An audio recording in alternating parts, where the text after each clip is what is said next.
Agustín Solís dice que para apoyar fuertemente y estar de acuerdo con este tipo de insanos pensamientos para con los niños. Sí, porque todo ser responsable, todo papá responsable y mamá no puede estar indiferente ante este tipo de atropellos, porque nosotros los grandes seguramente ya no vamos a caer en eso, pero los niños son muy flexibles y muy maleables para este tipo de enseñanza, y más todavía si es que viene de alguien como los profesores, por ejemplo, si es que fuera así, o catequista o de gente grande. Y gracias, Agustín, que te mejore su esposa, a quien le está cuidando. Me parece que es un deber. Cuando la esposa está enferma, ¿quién es la persona que tiene que estar a su lado? El marido. Y por supuesto los hijos y los demás, pero es eso, ¿verdad? Y viceversa. Bueno, hoy 10 de febrero la iglesia recuerda a Santa Escolástica. Esta santa era una religiosa allá por el año 543. Dice, era hermana gemela de San Benito, el santo que fundó la primera comunidad religiosa de Occidente. Nació en el año 480 en Nurcia, Italia. Desde muy joven se dedicó también ella a la vida religiosa y fue superiora de un convento de monjas.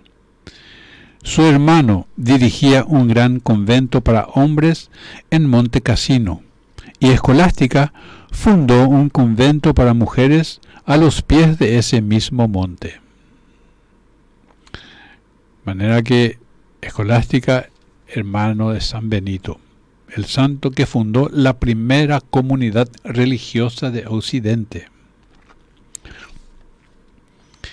Aunque eran hermanos y se amaban mucho, sin embargo, San Benito no iba a visitar a su hermana Escolástica, sino una vez cada año, pues él era muy mortificado en hacer visitas. El día de la visita la pasaba las dos hablando de temas espirituales. Mejor los dos de temas espirituales. Pocos días antes de la muerte de la Santa Escolástica, fue su hermano a visitarla, y después de haber pasado el día entero en charlas religiosas, el santo se despidió y se dispuso a volver al monasterio. Era el primer jueves de Cuaresma del año 547. Una petición respondida, señala el subtítulo. Escolástica le pidió a San Benito que se quedara allí aquella noche, charlando con ella acerca del cielo y de Dios. Pero el santo respondió: ¿cómo se te ocurre, hermana, semejante petición? ¿No sabes que nuestros reglamentos nos prohíben pasar la noche fuera del convento? Entonces ella juntó las manos y se quedó con la cabeza inclinada, orando a Dios.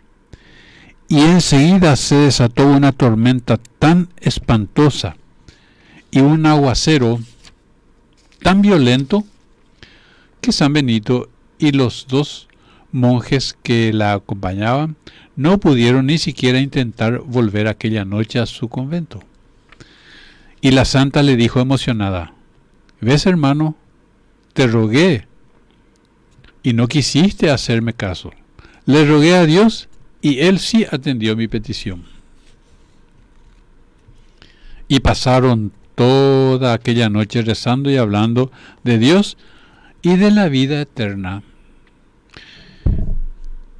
Muchas veces me suele ocurrir en los encuentros que tengo la oportunidad, gracias a Dios, y un regalo de estar con mucha gente desde hace años y compartir este tipo de anécdotas. Y es muy, muy, muy gratificante y enseña mucho. Así hablar de estas cosas, porque no todas las personas quieren hablar de estas cosas y mucho menos de la muerte. Entonces, y me hace acordar esto que estoy leyendo ahora, que me hace acordar que solemos hablar con las personas que acuden al encuentro prebautismal de estos temas. Y dice: Benito volvió a su convento de Monte Cassino y a los 3 días, al asomarse a la ventana de su celda, vio una blanquísima paloma que volaba hacia el cielo. Entonces, por inspiración divina, supo que era el alma de su hermana que viajaba hacia la eternidad feliz. Envió a uno de sus monjes que le trajeran su cadáver y lo hizo enterrar en la tumba que se había construido para él mismo. Y pocos días después murió también el santo. Así, estos dos hermanos que vivieron toda la vida tan unidos espiritualmente, quedaron juntos en la tumba, mientras sus almas cantaban eternamente las alabanzas a Dios en el cielo. Qué linda historia la de Escolástica, Santa Escolástica, hermano de San Benito. Santa Escolástica, hermano de San Benito. Qué gusto poder decir lo mismo en aquella hora final de nuestra existencia, y en aquella hora terrible también puede ser. Dios quiera que no sea hora terrible. ¿Por qué? Porque la desesperación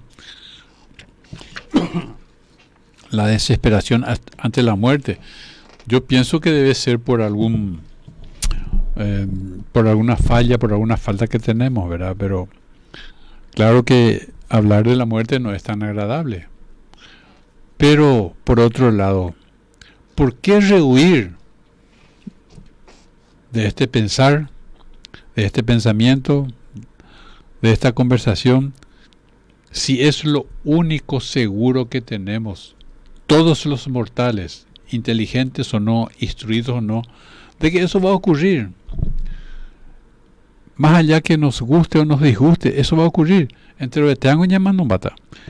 La pregunta nomás es: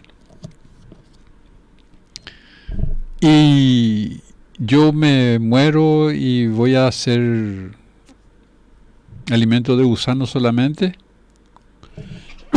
Como el perro, como el gato, como cualquier otro animal. No. Se desprenderá de mi cuerpo el espíritu. Y ese espíritu está llamado a regresar a Dios, según las obras, porque así está dicho en la Biblia, así dice. Y un pasaje muy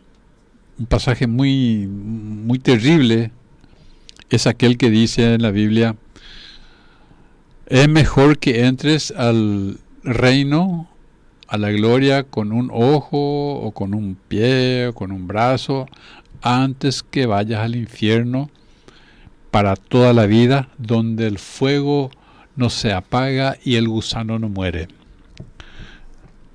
Terrible, es verdad, Juan Manuel querido.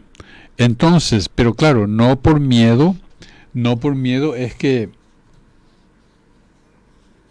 vamos a hacer lo que tenemos que hacer, sino porque tenemos que responderle un poco a aquel que tanto nos ama y nos amó, y nos sigue amando y nos seguirá amando, y nos dio la vida. Y a Él volveremos, dependiendo de nuestra conducta. Diciendo esto, recuerdo unas palabras del padre Jorge Loring, que cuando decía algo que no le gustaba a las personas y él se daba cuenta, él decía así: las espinas duelen cuando se pisan, no cuando se besan. Las espinas duelen cuando se pisan, no cuando se besan. Así decía el padre Jorge Loring. Bueno, yo espero que nosotros tengamos mucho cuidado con nuestros niños, porque esta ideología que lamentablemente muchas personas, increíblemente personas incluso de iglesia o de participar en la iglesia por lo menos, están con esta situación, están con esta creencia, están con este acuerdo en Yahshua. Yo no sé si por convicción, por conveniencia o porque, no sé por qué, no me corresponde juzgar, pero sí que hay gente que defiende. ¿Por qué? Porque acá hay un concepto equivocado también. No tenemos que discriminar a la persona. Está bien, no hay que discriminar, pero una cosa es discriminar a la gente y otra cosa es apoyarla en lo que no está bien. Son dos cosas distintas. No me vas a discriminar porque yo soy yo, pero tenés que darme una corrección fraterna si yo soy un ladrón o si estoy haciendo algo malo. Ella puede ánimo, de ella podamos ningún de cómplice de mi actuación por omisión. Y de todas estas cosas, de todas estas conductas, nosotros vamos a tener que rendir cuenta, mal que no pese. Yagüero viaja, anda yagüero viaje. Porque lo que es y lo que no es, no es. Porque eso está en la palabra. Tenemos que rendir cuentas. Por eso dice la Biblia, más vale que entres al reino con un ojo o con una pierna que vayas con todo tu cuerpo completo al infierno, donde el fuego no se apaga y el gusano no muere.